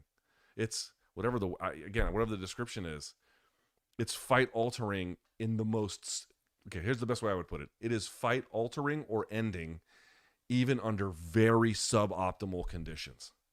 You don't even need optimal conditions for him to KO you flat. You just need kind of okay ones. Done. That's a hard guy to beat, man. Yo, Luke, I want to say I'm loving the look and the new 2-shot on your Shavkat vid. Thank you. Eggnog, yay or nay? I'm a yay on eggnog. Favorite Christmas cookie? I'm not a big, like, I don't have a dog in that fight. Happy holidays to you and the fam. Yeah, thanks, bro. Appreciate it. Okay, hi, Luke. Love hearing you bash the movies in MC Phase 4, Eternals and Thor. Some absolute shit fest. But you've never specifically mentioned Shang-Chi. Have you seen it? And if so, did you enjoy it? I've seen the first hour of it and never went back. Not because I have anything against it, just because I was watching it and like when my daughter was like, I don't know, like whatever the math is, she was like 1 or 2, whatever it was, and something got in the way and I just never went back. The first hour was okay. It was fine. I'm told that after that, everything gets a lot better. I didn't hate it. I just didn't finish it. And then what I saw wasn't super awesome. What was the other movie? Oh, dude, that Trolls movie. The Trolls making a band or putting the band or band back together. Was something with a band. It's like getting waterboarded by colors and sounds. I mean, it was absolutely horrific experience. And I had a couple gummies when I went in. Don't do that. Yeah, there were other adults there monitoring everyone. Relax. Don't do that. That movie fucking sucked. Oh, I'll tell you what I did see. That was great. Killers of the Flower Moon, the Scorsese flick. Now it's 3.5 hours, and I'm like, guy, does every new movie need to be Lawrence of Arabia? What are we doing here? Like, I saw Lawrence of Arabia in the theaters, and they had an intermission. And at the time when I was a kid, I was like, this sucks. And now I'm like, oh yeah, I get it. What the fuck are we doing with these long ass run times? But okay, it's a great movie. It's a really great movie, and I really liked it. So there you go. Merry Christmas, Luke. I used to train BJJ 4 to 5 times a week, but injuries, 2 torn pecs and a torn everything. Jesus Christ, forced me to stop. This life change has led to some major depression. Any advice? Yeah, you need to fix your life. I've said this before. You guys know who Knees Over Toes guy is. They have this whole bulletproof way of training where you're not just strengthening the ligaments and the tendons in your body, but also the muscles and everything supporting so that you have full strength through the entire range of motion. And that a lot of people who perceive to have injuries before, they've been able to train in such a way and bulletproof in such a way where they just don't feel the same kind of problems. So I'm working on that. I'm working on that kind of approach. I will tell you, there were 4 issues identified when I went in. My right ankle, I tore every ligament in it when I was in the Marine Corps and in high school. So it has all kinds of issues. That was one. My left knee is an issue. My left hip is an issue. And then my right shoulder / bicep. If I turn my right bicep once an hour, it'll click. It'll click right here at the joint. And my left does it too, but my left, it doesn't feel bad when I do it. It actually hurts here. And so there might be a rotator cuff issue as well. So these are all the things I'm trying to avoid surgery on and working through this bulletproofing system to get me to a different place. What I can tell you is I don't have any issues with my ankle anymore. I don't feel anything. I've done, I just cannot tell you how much work I have done on it. But in terms of like all this bulletproofing, my ankle feels great. My left knee feels better, but it still clicks, but it definitely feels better. My right shoulder hasn't gotten much better yet. I'm still kind of waiting to see how that's going to go. But that was also the one where I had to start with from scratch the most. So what I would say is I can't fully recommend what I have done because I'm still very much in the early stages of the process. But I've had some encouraging results, and perhaps you might benefit from a bulletproofing system as well. Congrats on losing OK Bet to a guy whose analysis is made up of vibes. Hope you redeem yourself in 2024, or maybe you'll twice as hard. What went wrong? I just didn't take it seriously. I didn't take him seriously. I didn't take the activity seriously. Like, what happens is we have these documents up all week, and every time I would go, he would have them filled, or not every time, but towards the last like 6 months, or maybe more than that actually, I would show up on Friday and he'd have them all filled in. And so I'd have to fill in ones he didn't use, and I just would do no work. I was kind of vibesing it myself to a degree. I mean, I have a little bit more work than him, but not much. And I paid for it. As you can obviously tell. So yeah, that's what happened. I didn't take it seriously. Yeah. Word to the wise. Never underestimate your opponent. There you go. Can we stop with the Colby as a character talk and just admit he's a POS? I think he is his character. His character is like the id version of himself. It's the most Colby version. I don't think he actually is that way all the time, but that's how he internally sees himself. It's his own, it's his own Homelander. My 2023 was rough, but UMBC made it better. Yeah, dude, my 2023 sucked. Oops, excuse me. My 2023, it started out great, and then it got so shitty. Last 8 months have been terrible. But might be changing. We'll see. With WB and Paramount, more of these big media companies wanting to merge fills me with profound despair for this industry. Less job opportunities. Yeah, the dude, there were buyouts and layoffs at Washington Post, New York Times, Vox. I could go down the list of all the places where that was the case. Any number of spots that's happening. Like, the entire industry is in disarray. I did hear an analyst, was it Matthew Ball? I forget his name. Who was talking about, like, are there going to be streaming mergers in 2024? And the answer that he gave was that they're the giants of the industry, like your like Netflix, maybe Apple as well, because it's obviously a tech company first. They're not going to be necessarily in any kind of rush to merge, although one never knows, but he wouldn't put them at the top of the list. But what he did say was, it was funny.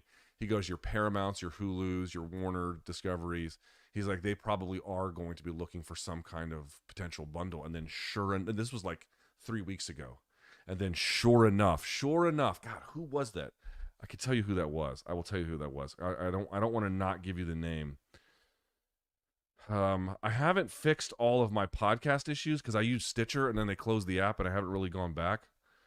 Hold on. I'll tell you exactly who it was. It was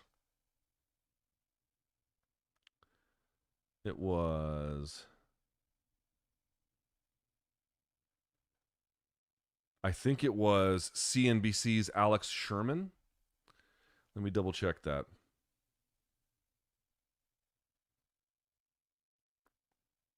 Yeah, I think that's right. I think it's CNBC's Alex Sherman. Oh, wait, hold on. No, wrong guy. Here it is. Wrong guy. It's Bloomberg's Lucas Shaw. I heard him discussing this. I guess he studies and reports on streaming from a sort of a Wall Street perspective. He had pegged Paramount, like Warner and Hulu. There was a couple other ones he had pegged. He was like, you might see some combinations of these. So it's a brutal time in the industry, man. An absolutely brutal time. Almost forgot the haircut donation. Yeah, thanks. I have to go in a week. I'm going. Look at this shit, dude. What the fuck is wrong with my hair? All right. The Shadow and Tiger XX. All right.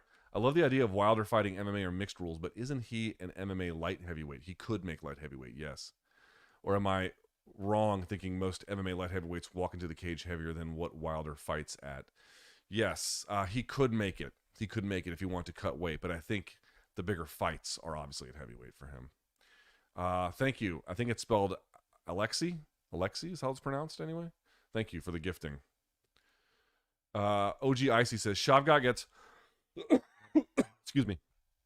Shavkat gets 170 title. Khamzat gets 185 title. Both still undefeated on dominant reigns in 2 to 3 years and decide to fight each other, could that be a top 5 pay-per-view all time, or at least break 1 million buys? That is so hard to say. Jesus Christ. That's really, really difficult to say. I think we're very far away from being able to monitor even what pay-per-view is going to look like in 5 years. So when people ask me, like, how big would this be in 5 years? How big will pay-per-view be in 5 years? I mean, its death has been a little bit slower than some imagined, but it is certainly not what it once was. And you're sort of positing a level of success. I mean, I think here's what I would say. I said it on MK, I'll repeat it here. There used to be this time when Pacquiao was at the peak of his powers or something close to it, where MMA sites started covering his fights. And you would see in the comments, the fans would all be like, why are you covering boxing? It's much more common now. But back at the time, it was considered like, what are you doing? Why are you, like, you would never cover boxing, but all of a sudden you've got a live thread for results and blah, blah, blah. And the reason why is the traffic was overwhelming. But the funny part about it was when you looked at where a lot of the traffic came from, it all directly came from the Philippines itself. It wasn't that he was like in the same way that he was popular here in America. I know that sounds kind of obvious, but there was no other person that had a pull on their country in that same way. For example, you might have had a big Argentinian fighter at the time, Sergio Martinez. He wasn't as big as Pacquiao, but we didn't get anything from any part of his audience, the diaspora. It didn't work that way. But obviously there's a lot of English speaking in the Philippines, even though the native language is Tagalog. There was, a avalanche of traffic to take. They couldn't get enough. And so we were just all too happy to just keep covering Pacquiao fights because, dude, the traffic just blew the doors off of anything else we'd ever seen before. There was no MMA fighter who could touch what Pacquiao did at certain points. I don't think Shavkat Rakhmonov is there yet with Kazakhstan. In fact, he's pretty far from that. That was a special thing that Manny had. But look at how they crashed people's comment section with all the Kazakh flags. Look at the response he got when he got home. Even some of my videos I've looked in the comments, are like big Shavkat videos, and it's tons of people speaking in native Kazakh in the comments, and it's just thousands and thousands of people paying attention, and the numbers are higher than they ordinarily would be. He already told me that MMA is more popular there than boxing, and he is the leading MMA figure in that country. He's got the potential for a pull on that market in a way that reminds me of what Pacquiao had in the Philippines, where there was just this enormous amount of intrigue about him. I don't know if something is similar with Khamzat. Khamzat is a little bit more popular among the American fan base than Shavkat is, and obviously pulls from parts of Europe, being spending a lot of time in Sweden, and I guess now he's a resident of the UAE. So is there potential for like these two guys to marshal both popularity, prestige, and then also these cultural forces that make attention on them so much more dynamic? Sure, but we have to get pretty far for us to get to a level like that. What could the main card be for 300? Leon, Islam, Izzy, and then Khamzat, and then John Jones ain't going to be ready, so that ain't it. Potentially Izzy, and then Leon versus Bilal, maybe. I just don't see. People have been asking me this, like, oh, what's going to be a good 300 card? Well, given what's available, I'm not really sure how good it will be. Like, it'll be good. It'll be good. It'll be really good. Like, it'll be. I'm not. Oh, here he is shitting on the UFC again. No. It's going to be. It'll be a great card. But like, everyone's expecting it to be this, like, the Beatles and the Stones and everyone else and Led Zeppelin all on the same card. And I'm like, yeah, I don't think it's going to be that. It'll be really good, but I don't think it's going to be that. Someone says, I'm a Colby fan, but man, that presser was low. Like, to an extent, the character argument works, but after a point, it isn't a character, it's you. Yeah. I mean, at some level, you have to be totally at ease with what you're doing to another person in terms of being cruel to them that way. You have to be kind of okay with that. And there might be reasons to be cruel with folks in the course of your life. Whatever Leon's father did, understanding the pain that his death caused his son seems like a basically decent thing to do. But I suppose that's a matter of interpretation, isn't it? Are you by chance planning to transcend MMA commentary and start a general all-purpose? No, I'm not doing that. No, I don't have any interest in that. Not right now, anyway. Thank you for the membership. How would O'Malley versus Sandhagen go if they fought? It's a great question because both guys are really good at range, changing looks. I would say that you would probably see Sandhagen try to wrestle a lot, to be honest with you. He's gotten much better at it. It's a much bigger part of his game. And he's going to try and throw enough at Sean to slow him down, probably test him with the leg kicks, throw enough traffic in punching lanes to make it hard to be countered. And again, just a lot of wrestling. I genuinely, but not like the kind of desperate wrestling that you might have seen Aljamain Sterling resort to in that fight. Again, was that his best effort? Probably not. But in the way in which he executed that fight, it was not great. Especially that last one he got hit on. I think you would see him be much less willing to try and make sure it stayed on the ground. He would kind of just let it go, but introduce it as a way to not get hit. But whether or not that would be enough to stave off the big strikes is a real open question, but that's what I would imagine. Traffic and punching lanes, level changing, feinting, constant wrestling attempts, just kind of trying to throw the book at him a little bit to,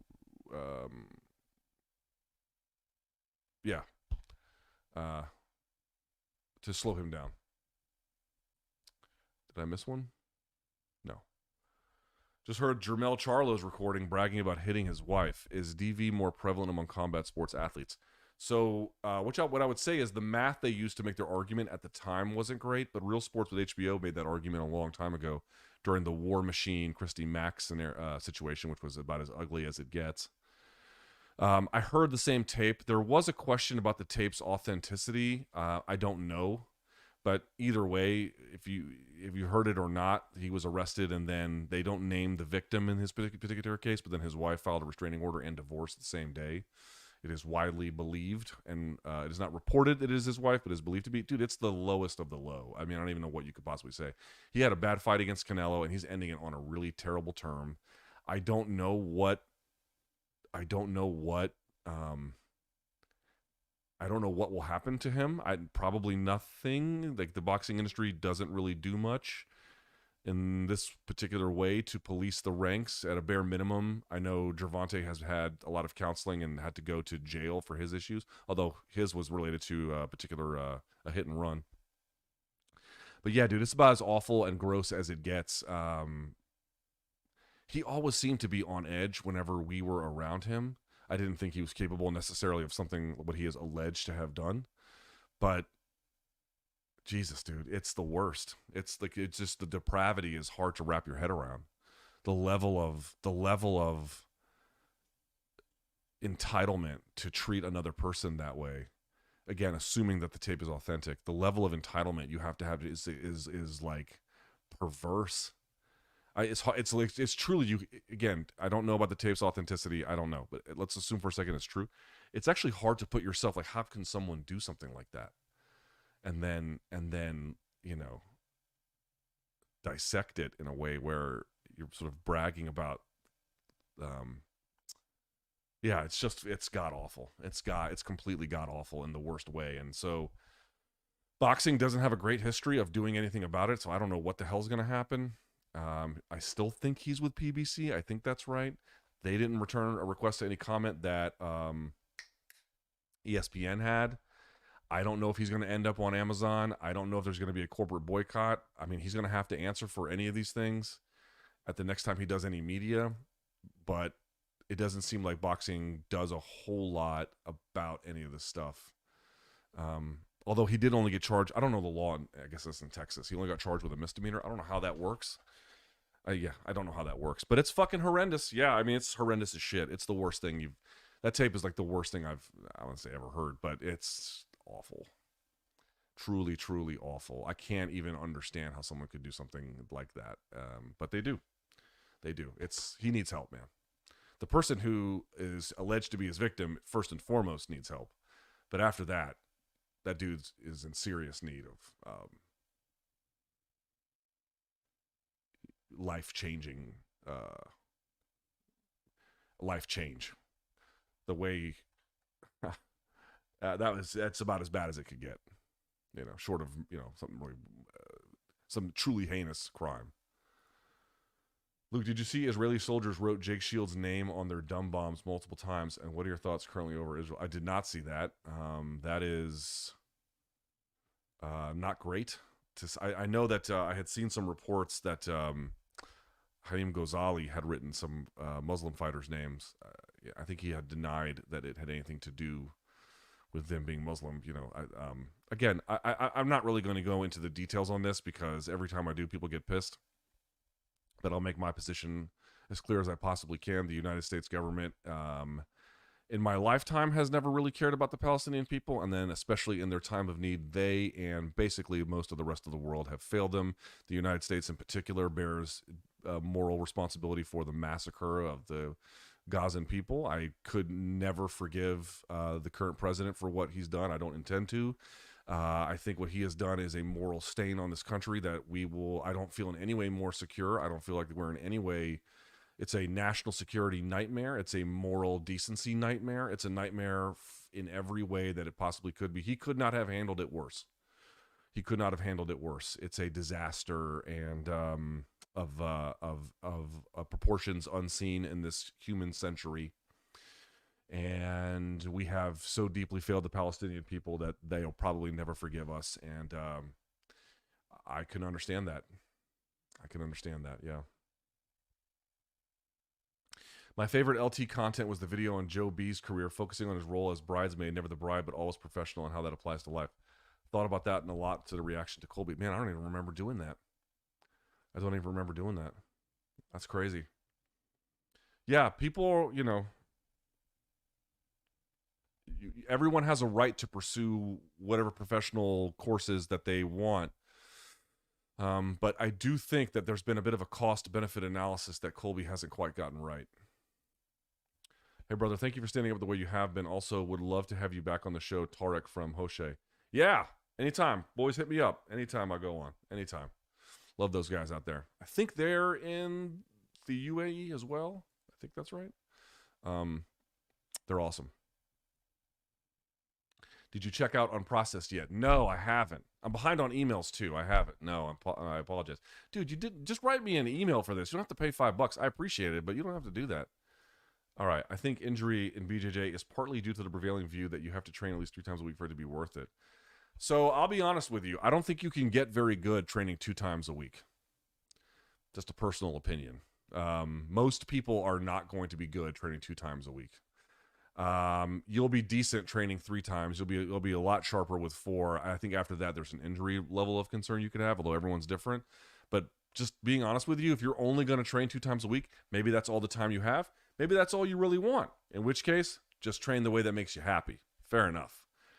But like a lot of people are like, I got to get good as fast as I possibly can. You're not going to get good very fast 2 days a week. It's not enough time. What resources do you suggest for someone starting weight training? Great question. One, you can never go wrong with the basics. Arnold Schwarzenegger's Encyclopedia of Bodybuilding is absolutely excellent. There's a lot of old, not outdated, but old school stuff in there. But there's a lot of, he's updated it over the course of the years. But as a basic primer in starting your weight training journey, hard to go wrong. Okay, let me give you some great YouTube channels. Untamed Strength with Alan Thrall is a great one. Omar Isuf's channel is a great one. Lane Norton's channel, you get into a lot of diet and stuff there too, is a great one. Mike Israetel has a great one. Jeff Nippard has a great one. There's so much free information that all of those guys give out. It'll blow your mind at how good it is. That's true in the case of Lane Norton and Mike Israetel.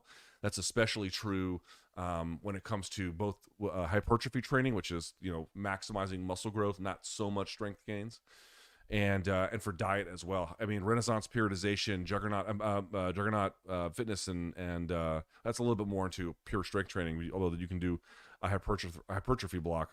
There's another gentleman who I follow. You could follow what's his name? Hold on, I'm going to pull it up for you here.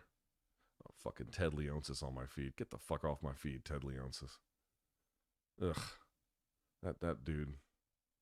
I don't have a lot of nice things to say about Ted Leonsis these days. I'll find it. Here we go. Hold on. There's this dude I follow who has like nothing but great advice all the time. Jesus Christ. Now I'll have to find it. God damn it. I'll get it later. I'll add it to I'll bring it up next week. But that'll get you started. This person writes, Tony is nearly 40, and I feel like we should stop feeling sorry for him at this point. He should fight Dober or Turner next. Oh, God, Jesus Christ. Jalen Turner. Till it cements in his head that he's past his fighting years. Yeah, I don't think like retribution matchmaking is the goal here. It's not an enlightened goal, and it's not a very interesting goal.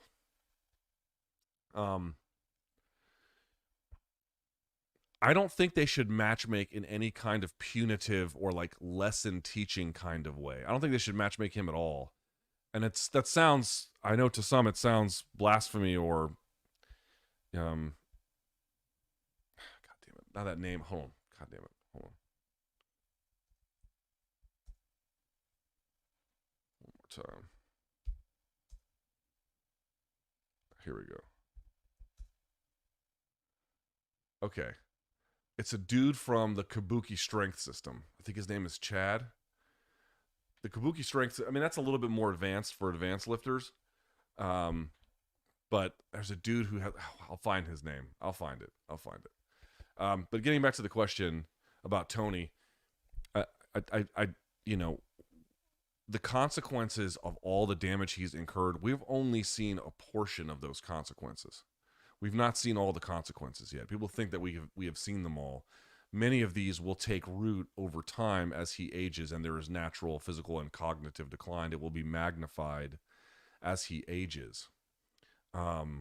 So when people have this thirst for even more matchmaking, I frankly don't really understand it. I mean, I get what people saying, hey, let's send them out on a positive note or some kind of way that makes everyone feel great. I don't think everyone making feel great should be the goal anymore. We've been trying to make everyone feel great for quite some time, and it's only led us to this position. I don't know what is best for Tony.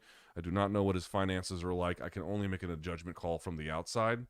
And looking at the outside in, I don't know how in good conscience a promoter can look at the damage he has incurred at his age and decide that more would be a beneficial thing to participate in.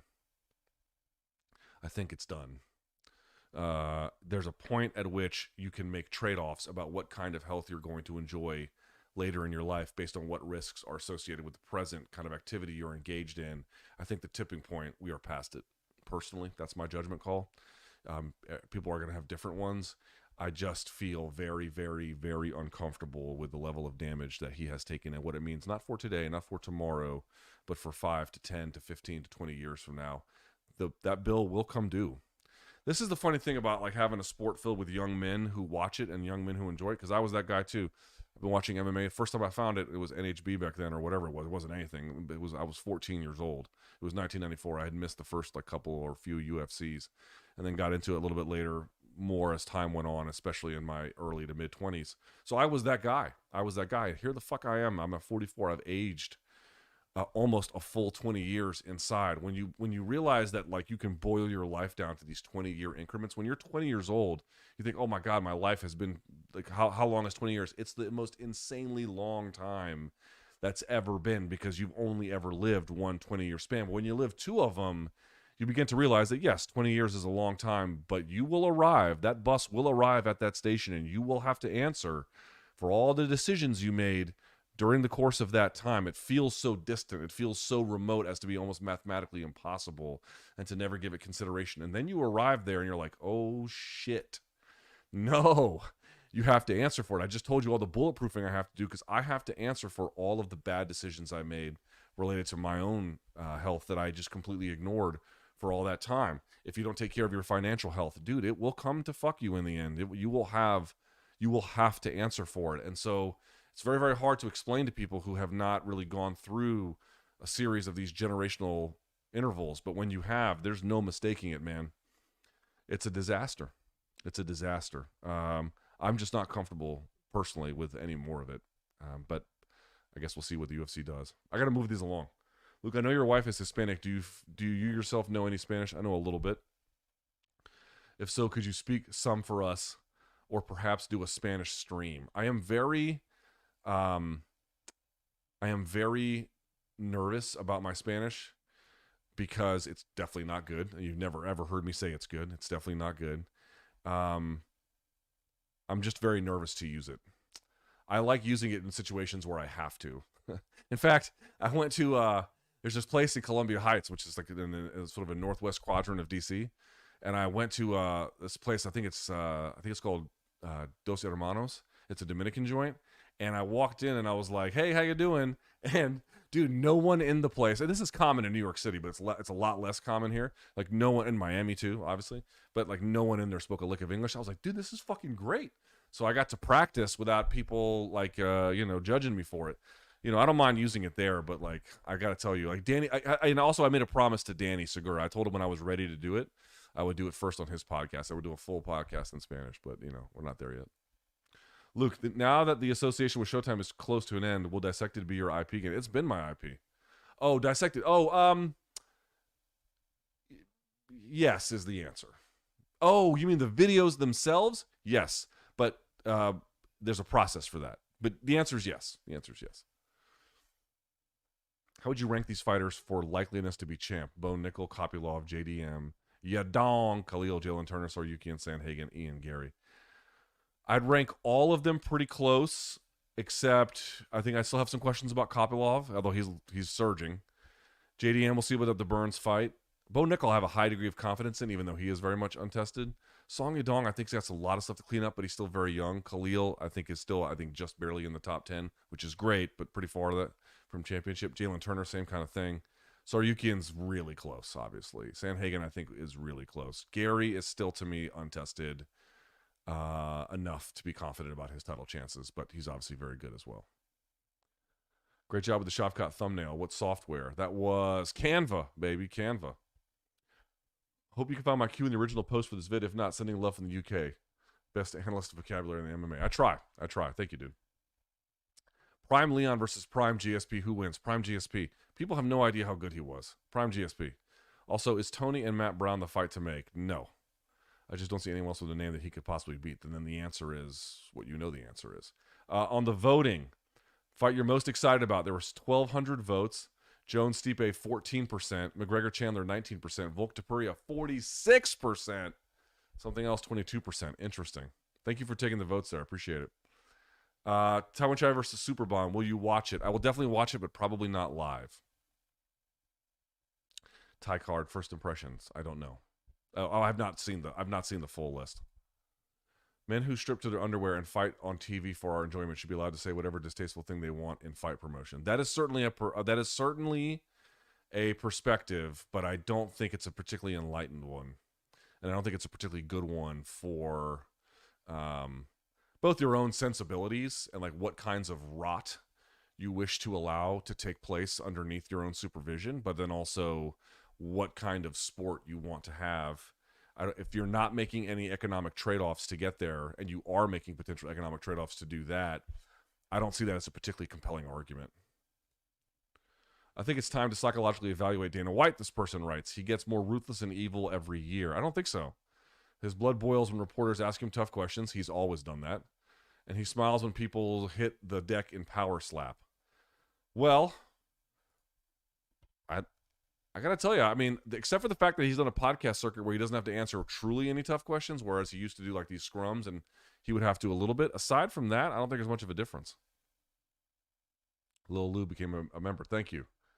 All right, why don't fighters or ex-fighters create a code of conduct limiting what can be said to promote a fight? Rule 1, don't mention family. See, I don't think it goes that way. I think what you should say is, and from regulation from what I've seen, is that they don't say you can't say X word, you can't say Y word, you can't say Z word. What they say is that ultimately the company has discretion over how they want to handle employee conduct as it relates to forms of speech, blah, blah, blah, blah, blah. So they give themselves latitude about how they want to react to it in the event that it happens. It's less about creating like a list of words you can't actually say. So it becomes a judgment call about what the brand is. And like, again, as a company, what is your company brand? If that is representative of your company, that's a decision you can make along whatever lines you want to make them. But again, I think long term, there are going to be some trade-offs to that product that you're probably not going to be happy with. And then more to the point, you have to ask yourself what it requires of you to look the other way and think that all of this has either no impact on you or ultimately is benign or otherwise totally above board. Frankly, even normal behavior. Like normal people don't do that. Granted, they're cage fighters, so maybe the argument is they're not normal people. That's fine. but I actually don't think it's difficult to get that kind of behavior out of them. Oh yeah, sorry, we got that already. Here we go. Still waiting on the DC Rex. Yes, I have. You didn't have to send this to me. I have. I said at the top of the show, I'm still behind on the emails. I have your email checked. I'm going to get to it by today. Rotate first picks for OK Bet next year. Yeah, seriously. Ian, thank you for the membership. I don't think Khamzat is destined for a long reign at middleweight if one of the, given his Usman fight, the middleweights are big boys and Bo Nickal's coming. Yeah, dude, I don't think that's the best division for him. He might still win a championship gold in there, but is it the best division for him? It still seems like welterweight would be, but if he can't make weight, then that's that. It's time. What was BC's Pat Tillman joke? I don't even really remember. It was something along the lines of, it's like some guy went to prison unfairly, right? It was this documentary about the kid who went to prison unfairly, and he eventually gets out and he gets exonerated. BC had made some joke about him making it like something about like what Pat Tillman had done. And Showtime Legal had flagged it. And they were like, what the fuck? Luke, why do so many people attribute their masculinity to meat consumption? This person writes, so it doesn't affect testosterone levels, and the enduring myth is frustrating considering our treatment of animals. I'm not exactly sure to what extent any of those things do or don't affect testosterone levels, although I think you're right. But, Nate Diaz is a vegan, so just sort of consider that. But there's something primal about hunting, I think, and that folks enjoy it. Also, meat is delicious, and again, there's this sort of thing that, like, oh, people are upset that you're eating animals. Well, I don't give a fuck. Aren't I operating from a position of strength? It's like, I don't know, man. Like, if you can look the other way on factory farming and the absolute moral horror and torture you're engaging on sentient, thinking, intelligent animals in many cases smarter than dogs, like, how am I supposed to view somebody who doesn't think that that's morally relevant?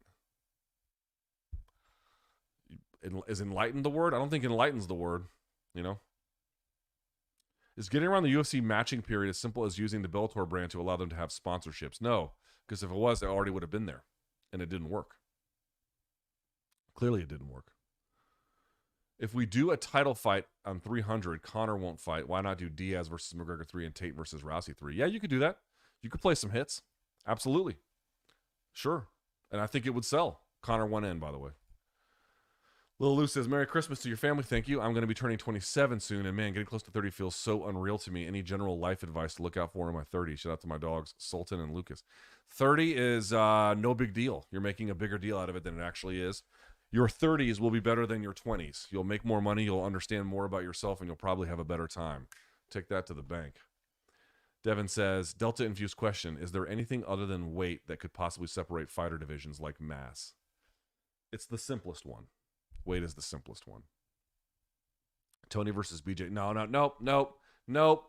not doing it. Nope, not doing it. Why does it feel like MMA fans are becoming as shit as boxing fans? Boxing fans are shit in a different way. A few losses and suddenly a fighter was never that good. Oh, yeah, but that's not new. That's not new. That has been happening since time. Boxing fans are salty as shit, man. That's a hard to please crowd. Wow, that's a hard to please crowd. So MMA fans, I think you can please them a little bit more simply. And I actually say that as a positive about them, to be honest with you. But at the same time, they're equally prone to revisionist history and nonsense and shit like that. Yeah. Lorosenko is out here learning Kazakh. You need to up your simp game for Shavkat, Luke. Yeah, I guess I do, right? Okay, you saw Shavkat's talent early. For me, Carlson Harris when has aged really nice. Yeah, agreed. Dude, he was hard not to spot. You have to look the other way to not notice what he was doing. Alexander writes, what's up, Merry Christmas? Okay. Was wondering, where'd you ultimately get the title of technical difficulties? I suggested in the comments around the time. Somebody had done it. I cannot remember where I got it. It is not my idea, 100% not my idea. Somebody else had named it. I think it could have been you, it could have been someone on Twitter. I legitimately do not remember. But if I got it from you, thank you. It's been very useful. If John Jones convincingly beats Stipe and Aspinall, would he be the GOAT of GOATs? I would say that the case becomes so strong at that point, he would just kind of move into it. Like, you could still debate it about whether or not those particular wins by themselves mean enough, but the grandiosity of the wins, including about how legitimate they would be, to like, there's a new generation of heavyweights, and then you go and beat the best guy among that new generation. without really having competed for very long in that division is just it would be an extraordinary achievement. Probably would put him above everyone else. Yeah. How about yoga plus weights for a combo and bulletproofing? Yeah, sure. I don't hate on yoga. It's not for me, but I know a lot of people who get a lot out of it. Absolutely. With the exception of Jones, which current UFC champion will have a good and happy retirement? Which current UFC champion? Volkanovski. I think Volkanovski will have a happy retirement. He's a very smart guy. Probably Islam, to be honest with you. Maybe Leon too. After that, it's a little harder to say, but right, because Sean Strickland, you hope, I don't know if I'd put him at the top of my list, but yeah. Who speaks Spanish better, you or your daughter? I'd say it's pretty equal. But the fact that she's 4 kind of tells you all you need to know. She can speak Spanish, no problem. I told you guys this. We went to Cartagena for vacation, and we stayed at this place, this Airbnb that was in like this building with all these other Airbnbs, and they had like these pools and everything. It was amazing. And I was like, man, I don't know how she's going to get along with all these other kids. Like, they only speak Spanish. And but she goes to a Spanish speaking school and everything, so it's no big deal. Listen, I thought she'd be fine by the time she was a teenager or something. And then we were at these pools, and then she would like bust out the Spanish, and she was 100% fluent. Like, no breaks, no pauses, nothing. Full sentences, call and response. I mean, the works, everything, laughing. If you can get jokes in another language, you can speak it pretty well. She was completely 100% fluent. We actually got compliments from like other Colombian families about how good it was that she was basically living here and she could speak it that well. So, but they're grading her as a 4-year-old. They're not going to grade me as a 4-year-old. So there you go. All right, last one. Then we got to go. Hailey Bieber, or not my type, folks. Not my type. I like big old fat asses, and that's just not my type. There you go. All right. Hey, thanks for watching. I appreciate it. Stay tuned for content over the course of the week. Hey, thanks for all the live chats this week. I got to thank, or not this week, I'm sorry, this year. What am I saying? I have to thank you guys. I really appreciate it. So if I owe you an email, you will get a response. We'll change out the thumbnail. Podcast will go up. Look out for content next week. If I don't talk to you until next year, live, that is, please don't drink and drive. Use Uber or just walk or do something else, but don't drink and drive. Don't text and drive. Don't do any of those things. Be safe over the holidays. Make smart decisions. Smart decisions lead to better outcomes. Better outcomes lead to better lives. Let's make all the right calls that we possibly can, yeah? And if not, for next week, I'll see you guys in the new year. I appreciate you more than I could possibly tell you. It's going to be a good one next year. I can feel it. So between us and for everyone else on the staff, I'll tell blah, blah, blah. Thank you guys so much, and until next time, stay frosty.